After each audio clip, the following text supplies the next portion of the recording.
വർദ്ധിപ്പിക്കണമെന്നാവശ്യം. കോൺഗ്രസ് പ്രവർത്തകർ താലൂക്ക് ആശുപത്രി സൂപ്രണ്ടിന് നിവേദനം നൽകി. ഒറ്റപ്പാലം താലൂക്ക് ആസ്ഥാന ആശുപത്രിയിലെ സായാഹ്ന OP വിഭാഗത്തിലും അത്യാഹിത വിഭാഗത്തിലും ആവശ്യത്തിന് ജീവനക്കാരില്ലാത്തതിനാൽ പൊതുജനങ്ങൾക്കുണ്ടാകുന്ന ബുദ്ധിമുട്ടുകൾ ചൂണ്ടിക്കാട്ടിയാണ് ഇന്ത്യൻ നാഷണൽ കോൺഗ്രസ് ഒറ്റപ്പാലം മണ്ഡലം കമ്മിറ്റി നിവേദനം നൽകിയത്. താലൂക്ക് ആശുപത്രിയിൽ സേവനമുണ്ടായിരുന്ന 108 ആംബുലൻസുകൾ തിരികെ എത്തിക്കണമെന്നും രാത്രി ഡോക്ടർമാരുടെ സേവനം ഉറപ്പാക്കണമെന്നും കോൺഗ്രസ് നേതാക്കൾ ആവശ്യപ്പെട്ടു. ഞാനിവിടെ വന്നൊരു നഗരസഭയുടെ കൗൺസിലറോട് കയറി വന്ന് സൂപ്രണ്ടിനോട് സംസാരിക്കുമ്പോൾ താൻ ആരാന്ന് ചോദിച്ചപ്പോൾ ഞാൻ അങ്ങോട്ട് ഇറങ്ങി പോകാൻ പറഞ്ഞു. പറയേണ്ടി വന്നു. കാരണം നമുക്ക് ഒരിക്കലും ഒരാളെടുത്തു ഈ ഹോസ്പിറ്റലിനകത്ത് നമ്മളെ സെക്യൂരിറ്റിയോട് പോലും നമ്മൾ കൃത്യമായി സൗഹാർദ്ദ അന്തരീക്ഷത്തിൽ തന്നെയാണ് ഞങ്ങളൊക്കെ ഇവിടേക്ക് കടന്നു നിൽക്കുന്നത്. കാരണം അവരൊക്കെ കൃത്യമായ ഇടപെടൽ നടത്തിയാൽ മാത്രമേ നമുക്ക് ഇതിനൊരു നല്ല രീതിയിൽ കൊണ്ടുപോയിട്ടുള്ളത് ഞങ്ങൾക്ക് നന്നായിട്ട് അറിയാം. ജനങ്ങളുടെ ഇടയിലേക്ക് ഞങ്ങൾ നിങ്ങളെ പോലെ ഇറങ്ങി പോകുന്ന ആളുകളാണ് ഞങ്ങളും. അതുപോലെ ഡോക്ടർമാർ അവർ ദൈവങ്ങളായിട്ട് പോകുന്നു. അപ്പോൾ ഈ ആളുകൾക്കൊക്കെ ചിലപ്പോൾ സംസാരിക്കുന്നതൊക്കെ വലിയ കാര്യം. അതിൻ്റെ ഇടയിൽ വന്നിട്ട് ചിലർ വല്ല ധാർഷ്ട്യ സ്വഭാവത്തിൽ സൂപ്രണ്ടിനോട് സംസാരിക്കുമ്പോൾ സൂപ്രണ്ടിനോട് സംസാരിക്കാൻ പറ്റാതെ മറുപടികൾ തൊട്ടപ്പുറത്ത് നിൽക്കുന്ന ആളുകൾ പറയുന്നത് ശരിയാണോ? അത് ശരിയല്ലല്ലോ. എന്നിട്ട് ചോദിക്കുക താനാരാണ് അത് പറയാമെന്ന് ചോദിച്ചു കഴിഞ്ഞാൽ പിന്നെ ഞാൻ ആളോട് എന്താ പറയുന്നത്? അപ്പൊ അത്തരത്തിലുള്ള ദുരനുഭവങ്ങൾ വരെ ഞങ്ങൾക്ക് ഇതിനകത്തുണ്ടായിട്ടുണ്ട്. ഇപ്പൊ സൂപ്രണ്ട് സാറിനോട് ഞങ്ങൾ സംസാരിക്കുമ്പോൾ ഇവിടെ വേറെ ആരുമില്ല, ഞങ്ങൾ ഇവിടെ വന്ന ആളുകൾ മാത്രമേ ഉള്ളൂ. ഇത്രയും ആൾക്കൂട്ടത്തിനിടയിൽ സാറിരിക്കുന്നത് സാറിന് ഒരു പ്രശ്നമുണ്ട്, ഞങ്ങൾക്ക് ഒരു പ്രശ്നമില്ല, ഞങ്ങളെ കേൾക്കുന്നു, സാറുകളിൽ ഞങ്ങൾ കേൾക്കുന്നു എന്ന പോലെ ആയിരുന്നില്ല ഇതിന് മുൻപ് ഇവിടെ ഉണ്ടായിരുന്നത്. അപ്പൊ ഇവിടെ എടുക്കുന്ന ചില ഡോക്ടർമാർ എടുക്കുന്ന തീരുമാനം അല്ലെങ്കിൽ ഞങ്ങളോട് സഹകരിച്ച് അല്ലെങ്കിൽ ഞങ്ങൾ പറയുന്ന എന്തെങ്കിലും കാര്യങ്ങൾക്ക് മറുപടി പറയുമ്പോൾ പോലും ഇവിടെ കുറെ ശിങ്കിടികൾ നാലുപുറം നിന്നുകൊണ്ട് അവരുടെ യൂണിയന്റെയും അല്ലെങ്കിൽ അവരുടെ പാർട്ടിയുടെ ഒക്കെ നയങ്ങളും നിലപാടുകളും ഒക്കെ ഞങ്ങൾക്ക് എതിരെ അടിച്ചേൽപ്പിക്കാൻ ശ്രമിച്ചു കഴിഞ്ഞാൽ അത് ഒരിക്കലും ഞങ്ങൾക്ക് അംഗീകരിക്കാൻ പറ്റില്ല. ആ സമയങ്ങളിലാണ് ഞങ്ങൾക്ക് അവരുമായിട്ട് കോർക്കേണ്ടി വന്നിട്ടുള്ളതും അവർക്കെതിരെ ഞങ്ങൾക്ക് ആരോപണങ്ങൾ ഉന്നയിക്കേണ്ടി വന്നിട്ടുള്ളതും ഇതിന്റെ പുറത്ത് നിന്നിട്ട് അവരെ ചീത്ത വിളിക്കേണ്ടി വന്നിട്ടുള്ളതും.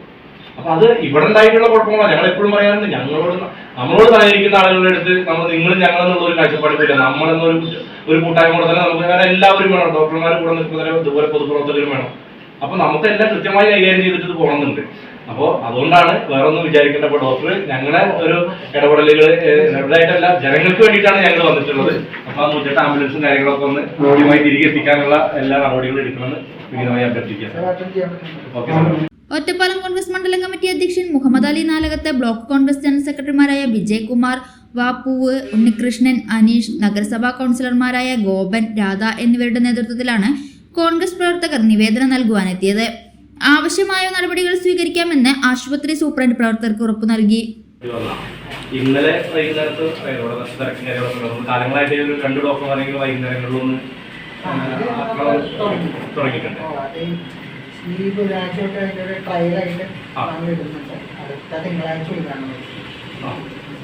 ഈവനിങ് അല്ലേ? പെട്ടെന്നൊരു എമർജൻസി കേസ് വരുമ്പോൾ ഇത്രയും ആളുകൾ ഇവിടെ വയ്ക്കുന്നത് വരും. ഓൾറെഡി ഒരു ഡോക്ടർ ബുധനാഴ്ച തൊട്ട് 2 ഡോക്ടർ ഉണ്ടാവും. ഓഫീസിലായിട്ട് നമ്മൾ തിങ്കളാഴ്ച മറ്റൊരു പ്രധാനപ്പെട്ട പ്രശ്നം എന്ന് പറയുന്നത് നമുക്കറിയാലോ, ഇവിടെ ഒരു 108 ആംബുലൻസ് ഒക്കെ ഉണ്ടായിരുന്നു. അത് ഇവിടുന്ന് പരാതി കൊടുത്തിട്ടാണ് അത് ഇവിടുന്ന് ഒഴിവായത്. അല്ലാതെ ഇവിടെ അതിനകത്ത് വേറൊരു പ്രശ്നങ്ങളൊന്നും ഇവിടെ ഉണ്ടായിരുന്നില്ല. ഇവിടെ നിന്ന് അത് വേണ്ട, ഇവിടെ നിർത്തിയിടാൻ സൗകര്യമില്ല എന്ന് പറഞ്ഞിട്ട് ഇവിടുന്ന് ലെറ്റർ കൊടുത്തിട്ടുണ്ട് മുന്നിരുന്ന സൂപ്രണ്ട്. ആ ലെറ്റർ ഞാൻ ഇതേപോലെ വന്ന് സംസാരിച്ചപ്പോൾ ഡോക്ടർ പറഞ്ഞ പോലെ ഇല്ല എന്ന് പറഞ്ഞു. ഇതേപോലെ അതിന്റെ വ്യക്തമായ തെളിവുകളിന്റെ കയ്യിൽ അപ്പൊ അത് എടുക്കാൻ വിട്ടുപോയി കയ്യിൽ. അതിന്റെ വൈദ്യ സാറിന് അയച്ചു തരാം.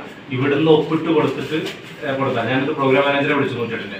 അവരെ വിളിച്ചപ്പോൾ അവർ പറഞ്ഞത് അവരത് ഇവിടുന്ന് ഒഴിവാക്കാതിരിക്കാൻ വേണ്ടിയിട്ട് ചെയർപേഴ്സണെയും ഇവിടെ അന്നിരുന്ന സൂപ്രണ്ടിനെ ഉൾപ്പെടെയുള്ള മുഴുവൻ ആളുകളുടെ അടുത്ത് അവർ നിരന്തരം അവിടെ ആവശ്യപ്പെട്ടിട്ടുണ്ട്. അത് കാരണം പോയാൽ പിന്നെ കിട്ടില്ല.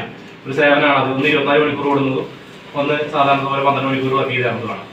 അപ്പൊ ഈ ആംബുലൻസുകളെ ഇവിടെ നിർത്തിയിടാൻ സൗകര്യമില്ല എന്നുള്ള ഞാൻ ചോദിച്ചു എന്താണ് കാരണം പറഞ്ഞിട്ടെന്ന് ചോദിച്ചു. അപ്പോഴാണ് പറഞ്ഞു ഇവിടെ നിർത്തിയിടാൻ സൗകര്യമില്ല എന്നുള്ള കാരണം പറഞ്ഞിട്ടാണ് അവർ ഇവിടുന്ന് വിട്ടുള്ളത്. മാത്രമല്ല അതിനകത്തുള്ള സ്റ്റാഫുകൾക്ക് ഇവിടെ ഒരു അടിസ്ഥാന സൗകര്യവും അവർ ചെയ്തു കൊടുത്തിരുന്നില്ല.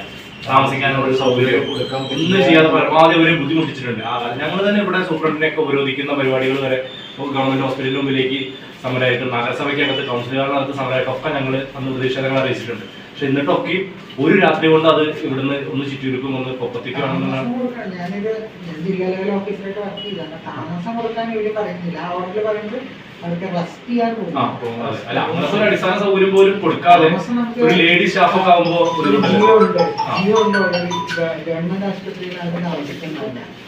താമസം നമ്മൾ അതിന് വേറെ രണ്ടാണ്. ജോലിയുടെ ഇടയിൽ വിശ്രമിക്കാനുള്ളത് കൊടുക്കുന്നത് റെസ്റ്റ് റൂമാണ്. അത് നമ്മൾ ബേസിക് ആയിട്ടുള്ള അവകാശമാണ്. ജീവനക്കാരുടെ രാത്രി ഡ്യൂട്ടി കൊടുക്കാനുള്ള